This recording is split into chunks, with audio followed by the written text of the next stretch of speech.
بسم الله الرحمن الرحیم. مسجد نبوي دی، مدینه منوره ده. تمیم داري رضی الله تعالی عنہ یو صحابي و. هغه د سمندر په جزیرو کې دجال لیدلی و. سره اوږدې خبرې شوي دي، تپوسونه یې کړي وو. یو خبره پکې دجال دا کړې وه چې زه به مدینې ته نشم داخلېدی. نبي علیه السلام صحابه را جمع کړه، په منبر باندې کېناستو. صحابو ته وویل تاسو مې څه د یارې یا څه د غنیمت یا بل څه لپاره نه یې جمع کړي. تمیم داري نصراني و، ایمان یې راوړ او د دجال لیدلی دی، کوم چې ما تاسو ته تذکره کوله.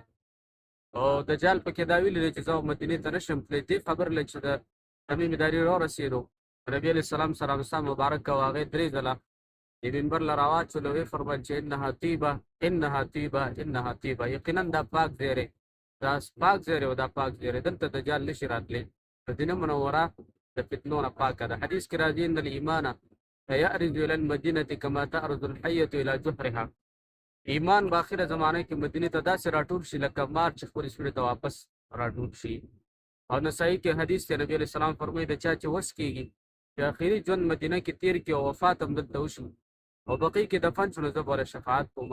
الله تعالی دې موږ له دغه آخره خاتمه په مسجد نبوي کې کړي او دفن په بقي کې راکړي، شفاعت د نبی علیه السلام نصیب کړي.